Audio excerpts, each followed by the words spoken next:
दोस्तों, मैं हूं हिमालय सिंह और आप देख रहे हैं भोजपुरी 4 न्यूज़। और आज की इस वीडियो में हम बात करेंगे छठ पूजा पे आने वाली 4 फिल्मों के बारे में। तो सबसे पहली फिल्म है जिस फिल्म का नाम है आशिकी।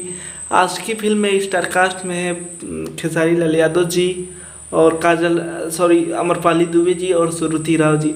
और ये फिल्म छठ पूजा के शुभ अवसर पे रिलीज हो रही है ऑल ओवर इंडिया में, यानी कि पूरे भारत में रिलीज हो रही है जहाँ जहाँ भोजपुरी सिनेमा चलता है। और दूसरी फिल्म है विवाह 2। विवाह 2 में आप लोगों को नजर आएंगे प्रदीप पांडे चिंटू और अक्षरा सिंह की जोड़ी देखने को मिलेगी। और इसमें सहर आपसा भी हैं और ये भी फिल्म छठ के शुभ अवसर पे रिलीज होगी। और तीसरी जो फिल्म है, तीसरी फिल्म का नाम है, जिस फिल्म का नाम है वो फिल्म है एक दूजे के लिए 2।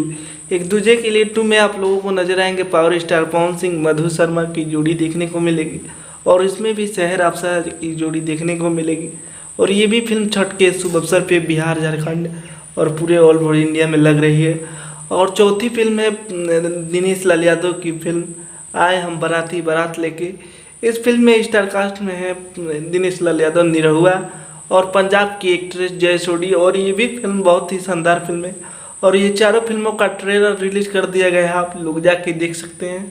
और ये फिल्म छठ पूजा के शुभ अवसर पे रिलीज होगी ये चारों फिल्म। तो आप लोगों को ये न्यूज़ कैसा लगा कमेंट करके बताइए। और भोजपुरी से प्यार करते हैं तो हमारे चैनल भोजपुरी 4 न्यूज़ को सब्सक्राइब करें, लाइक करें और शेयर करें। मिलते हैं अगले वीडियो में, तब तक के लिए जय हिंद, जय भोजपुरी।